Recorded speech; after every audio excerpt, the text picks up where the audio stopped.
ক্ষারীয় potassium permanganate দ্বারা যদি আমরা জারিত করি তাহলে আমরা বেনজোইক অ্যাসিড পাবো।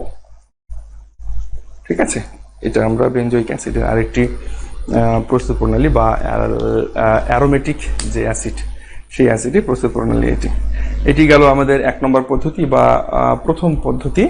এখন আমরা দ্বিতীয় পদ্ধতি নিয়ে আলোচনা করব। দ্বিতীয় পদ্ধতি হচ্ছে নাইট্রাইলের আর্দ্র বিশ্লেষণ। নাইট্রাইলের আর্দ্র বিশ্লেষণ।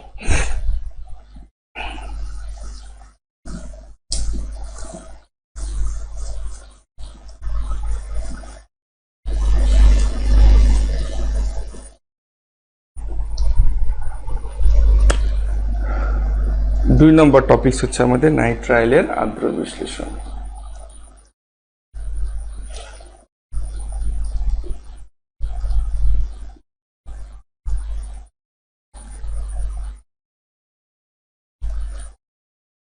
আচ্ছা, নাইট্রাইলের আর্দ্র বিশ্লেষণ।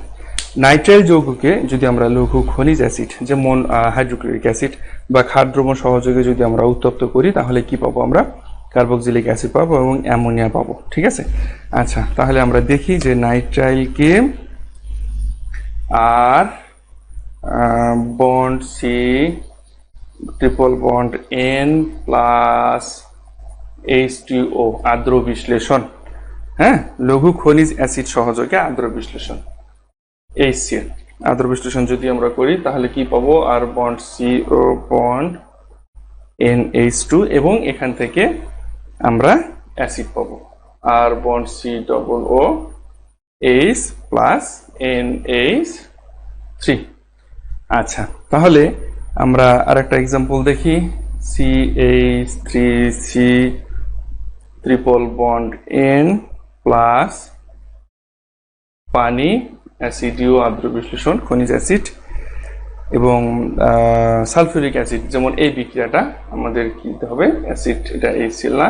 আচ্ছা, আমরা সালফিউরিক অ্যাসিড দেই H2SO4। তাহলে আমরা ডাইরেক্ট লিখতে পারবো CH3COOH প্লাস NH3। ঠিক আছে, এটি আমরা পাবো। এখন আমরা যদি এটা আমরা দেখলাম অ্যালিফেটিকের ক্ষেত্রে, এখন যদি অ্যারোমেটিক সায়ানাইডের আমরা দেখি, অ্যারোমেটিক সায়ানাইড। ঠিক আছে, তাহলে CN প্লাস H2OH প্লাস, তাহলে এখান থেকে আমাদের বেনজোইক অ্যাসিড আমরা পাবো প্লাস NH3। আচ্ছা, মোটামুটি 2 নম্বর যে পদ্ধতি সেটি ছিল আমাদের নাইট্রাইলের আর্দ্র বিশ্লেষণ। এই আর্দ্র বিশ্লেষণ দ্বারা আমরা অ্যাসিড পেয়েছি। এখন আমরা 3 নম্বর পদ্ধতি যেটি সেটি আলোচনা করব। 3 নম্বর পদ্ধতি হচ্ছে আমাদের গ্রিগনার্ড বিকারকের কার্বনেশন দ্বারা। গ্রিগনার্ড বিকারকের কার্বনেশন দ্বারা।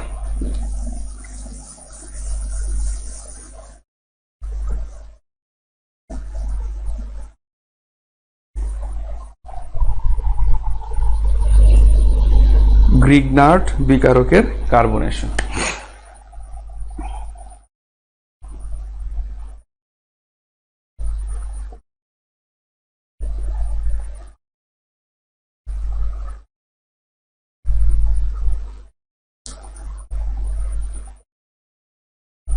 গ্রিগনার্ড বিকারকের কার্বনেশন দ্বারা। আচ্ছা, এখন শুষ্ক ইথারে যদি আমরা গ্রিগনার্ড বিকারকটাকে দ্রবীভূত করি অথবা কঠিন শুষ্ক কার্বন ডাই অক্সাইড গ্যাস প্রবাহিত করি তাহলে কার্বক্সিলিক অ্যাসিড আমরা উৎপন্ন করতে পারি। এখন গ্রিগনার্ড বিকারক প্রথমে কার্বন ডাই অক্সাইডের সাথে বিক্রিয়া করবে এবং এটি একটি অন্তর্বর্তী জটিল যৌগ গঠন করবে, যাকে আর্দ্র বিশ্লেষণ করলে আমরা কার্বক্সিলিক অ্যাসিড পাবো। আচ্ছা, তাহলে আমরা এটা প্রথমে একটা স্কেলিটন রিঅ্যাকশন দেখি। RMGX এটি হচ্ছে আমাদের গ্রিগনার্ড বিকারক, যেটা কার্বন ডাই অক্সাইডের সাথে যদি বিক্রিয়া করে তাহলে কি তৈরি হবে? একটা মধ্যবর্তী জটিল যৌগ তৈরি করবে OMGX এখন অ্যাসিডীয় আর্দ্র বিশ্লেষণ যদি করা হয় এটাকে, তাহলে আমরা পাবো আর বন্ড সি ও এইচ, অর্থাৎ acid plus Mg O H X. তাহলে এখানে আমরা দুটো প্রোডাক্ট পেলাম, একটা ছিল আমাদের কাঙ্ক্ষিত কার্বক্সিলিক অ্যাসিড এবং একটা হচ্ছে ম্যাগনেসিয়াম হাইড্রক্সি হ্যালাইড।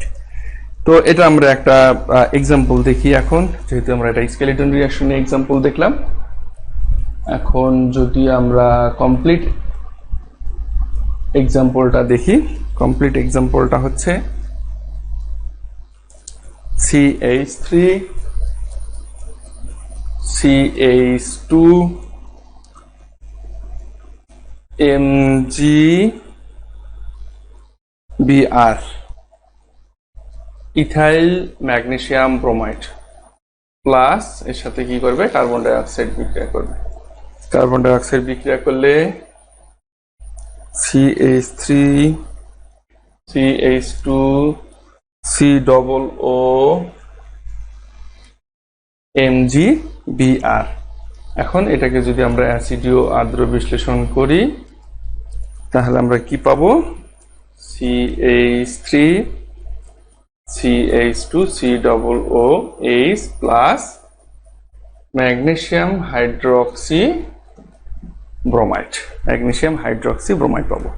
আর এখানে আমরা পাবো প্রোপানোয়িক অ্যাসিড।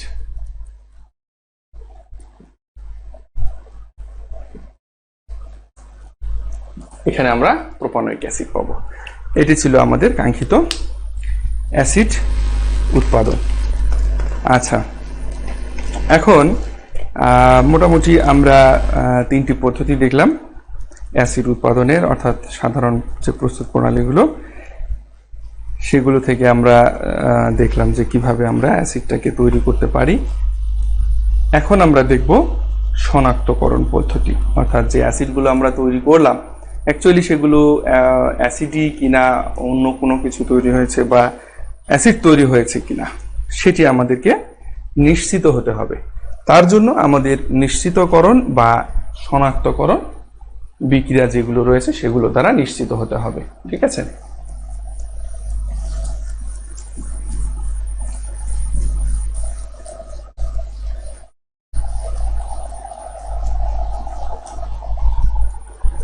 আচ্ছা,